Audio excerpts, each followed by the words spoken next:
Dave Ramsey became a millionaire twice. The first time he did it, he was 26, and he felt great. But he ended up losing everything. He went from $4 million to zero in just a few months. With 2 kids, suddenly he didn't even have the money to fix the heater in the house where he lived, and was afraid he wouldn't be able to keep his family warm. It was then that Dave realized he would have to change the way he handled money. He made many other mistakes, but eventually found a way out of that situation, and that's what got him to where he is today. In this video, I'm going to talk about the strategy Dave used to get rich from scratch. He calls it the Total Money Makeover. Baby step 1, a starter emergency fund. This step is important for those who are not in the habit of saving money. At this point, you need to dedicate yourself to saving $1,000 in cash. That $1,000 is your starter emergency fund. For some people, saving $1,000 can be quite easy. Maybe you already have it. But this can be a huge step for others because some people are just not used to saving or have so much debt that they have no money left at the end of the month. If this is your case, it may take you a little longer to complete this step, but you don't have to worry about it. Baby steps will get you there. Of course, $1,000 won't catch all the big emergencies, but it'll help you fix issues you have during the next steps of your total money makeover. Think of it as an umbrella on a rainy day. Of course, you'll still need the raincoat and the rain boots, but we'll talk about that later. Once you have $1,000, leave that money in an accessible place, but not too accessible that you end up using it for something that isn't an emergency. The idea is that you feel safe dealing with a house repair or an unexpected medical appointment, but buying a new cell phone model you've been craving to have is not an emergency. Baby step 2, getting debt-free. The author says for some people, debt is a way of life. If you've barely finished paying off your car payments and you're already planning to take out a loan so you can trade it in for a newer model, I'm looking at you. Dave says that many people think that debt is the best way to grow and get things in life. That's what most people think. But with Total Money Makeover, you won't think and act like everyone else does, because most people are not millionaires. Here's the rule. If you can't afford it, don't buy it. Before you started this makeover, you would use your credit card when you needed to pay for things you didn't have money for. These can be things you want, such as new shoes, or they can be things you need, such as a car repair. Now, you'll use the money in your starter emergency fund to pay for those things you need. And do you know why? Because from now on, no credit card. Never. I know you must be thinking that the author is crazy and a credit card is the best way to control your bills, buy more expensive things without messing up your monthly budget, and make your life easier. But according to the author, all are myths. More than 70% of people can't pay off their credit cards every month, so they lose all the advantages that might have existed. Besides, do you know the best way to spend less? Seeing the money. When you use a credit card, you don't notice the money going away. They're just numbers you don't have to worry about until you see the statement. So when you're out with your credit card, you think, it's okay to spend just $10 more. It's only $10. Now, if you have a pile of $10 bills in your hands and start using a bill here, another there, and you start noticing your pile shrinking in size, you can see your money going away. Few people have a real sense of how much debt they've accumulated. They focus on the amount of money they have to pay each month and forget that these payments will last for years. How many years will it take you to pay off your house and your car? Don't forget your credit cards and that money you owe to your brother. Put everything on paper and you will see that your debt is much bigger than you think. Paying your debts is probably your biggest monthly expense. I can bet you pay more on your mortgage alone than all your basic household expenses together. Am I right? Imagine if you could stop making all these payments. How much money would you have left every month to buy the things you love? This is the idea. Pay for what you want in the present and stop paying for your past. So let's get started right away.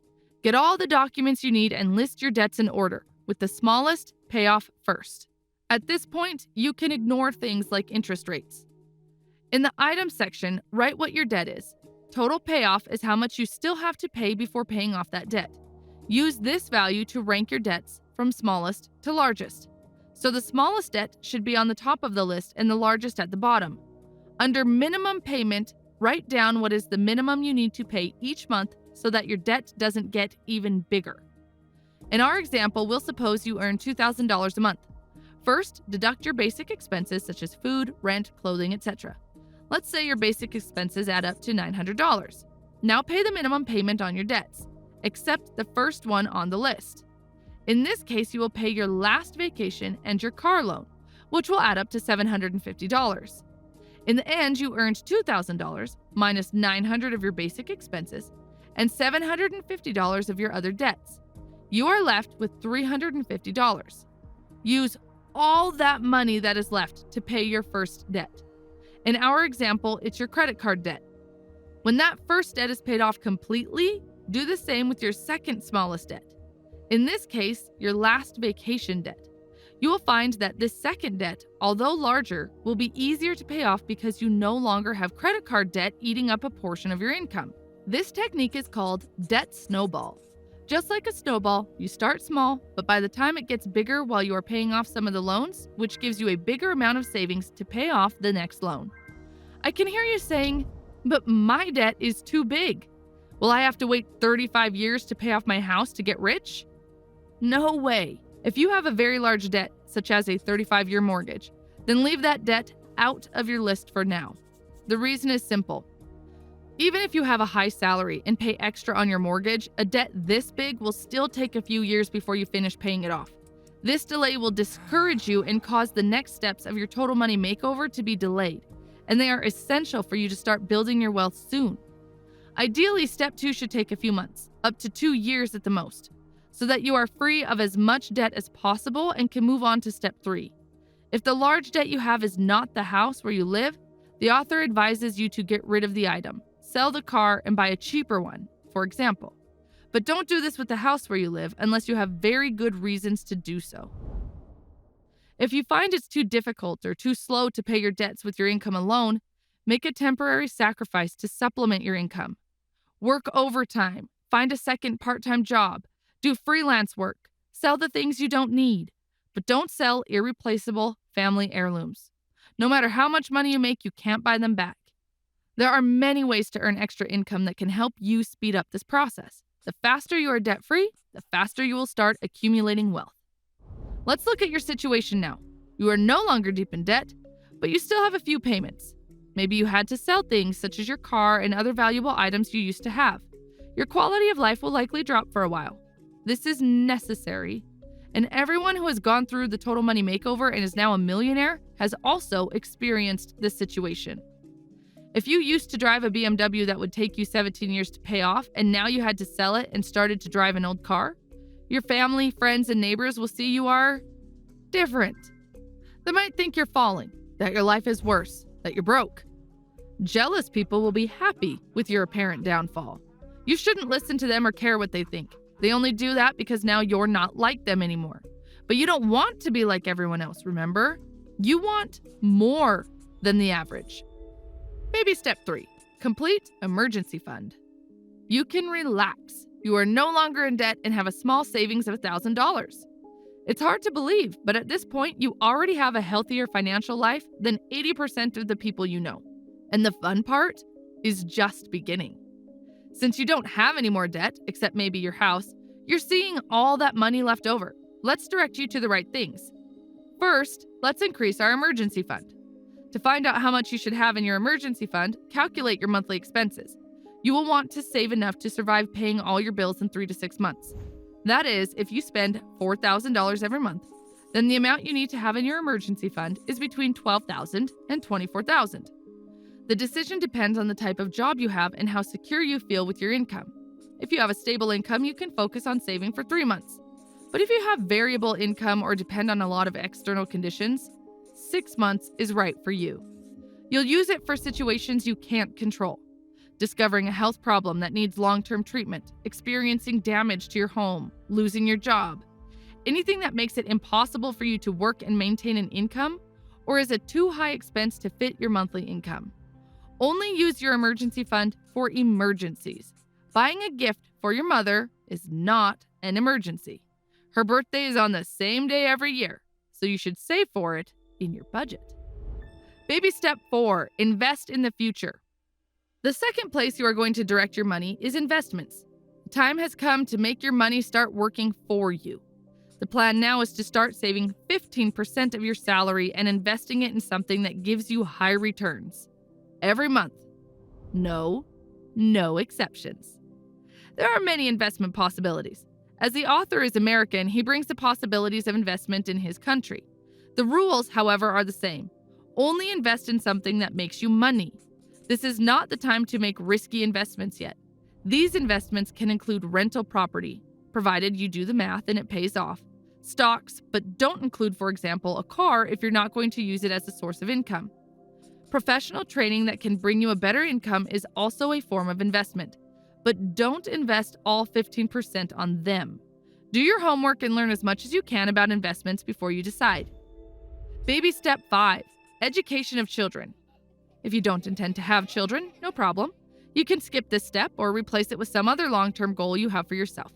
Your wedding party, a master's degree abroad, or giving your parents more quality of life in their old age. But if you have children or are thinking about having them, calculate how much money you will need to invest in your children's education. This can include school and university if they are paid where you live, but it can include extra courses as well, such as music, gymnastics, or an exchange program. There's no need to make complicated calculations about future inflation and interest rates. Just an estimate is enough at this point. Take a small portion of your salary every month and set it aside for that purpose. So in the future, you won't have to go into debt so your children can have a good education. Baby step 6, your home. If you have completed all the previous steps correctly, you are already having a comfortable and safer life. It's time to focus on one more step, having a place to live. If you're already paying for a house, focus on paying it off as quickly as possible by making as many extra payments as you can. If you don't have a house yet, we've reached an impasse. Dave Ramsey's philosophy is that we should live completely debt-free, so he suggests renting and working extra hard until you have enough money to pay cash for a property. The author says you'll likely pay much less for it because you're paying cash. I know his advice might not make sense depending on the country you live in, property prices, mortgage rates, your savings per month, etc., so take your context into account. In general, his advice of paying for a house in cash is quite controversial, and many people think that it isn't realistic. But I want to add one piece of advice the author gives to help you make your decision. Getting into debt is something we should only do when there is no other way to solve the problem. This advice from Dave is based on a fact that it is true all over the world. People in debt go through hell when a major economic crisis hits them. The crisis may be global, like a pandemic, or individual, like a layoff. But they'll suffer anyway. It'll be stressful, you'll lose money, and you won't be able to enjoy the momentum to win more money. Baby step 7, have fun, invest, and donate. Remember those people who laughed at you when you traded in your BMW for an inferior car? It's your time to laugh. From now on, you will just see your money accumulate more and more. And with no debts to pay and a very safe plan for emergencies, you know what's missing? Fun. After all, isn't that what we want to be rich for? See different places, drive the car we've always dreamed of, buy things we like, even the extravagant ones. You are now fully aware of your financial situation and know exactly what you can and cannot do with your money. Remember that the Total Money Makeover plan will be in place until the end of your life. Just because you've reached this stage, it doesn't mean you can go back into debt or gambling. Keep living sensibly, and you can do much more than you think. The author recommends that we look at millionaires and billionaires around the world. Occasionally, a photo of them goes viral. It shows Mark Zuckerberg wearing basic clothes and driving a Volkswagen, and Warren Buffett and Bill Gates having a meal at McDonald's and paying for it with coupons. This shouldn't surprise us. Do you know why these people do this? Because they have so much control over their money that they know where it's wise to spend it and where it's not. That's why they are billionaires. Without wisdom, even millions can run out in a very short time. Only you can decide where it's really worth placing your money. And don't forget to give. You'll find when you get to this point that one of the best things you can do with your money is helping other people. Typically, givers are happier and more satisfied than takers. Don't give more than you can, but always think of your money as a way to bring more joy to the world. The author brings many testimonials of people who became millionaires using this plan and offers some helpful materials to make the process easier. I personally enjoyed the book and agree with many of his suggestions. The only thing I don't like about Dave Ramsey is the fact that he completely disregards any type of debt. I believe good debt exists, and if you do your homework, it can be a great tool toward building wealth. If you liked this video, I think you'll also enjoy the summary of a book called Automatic Millionaire. The book explains how even small amounts, such as $5 a day, can be turned into millions of dollars. I will put that video on the screen in case you're interested. Thanks for watching.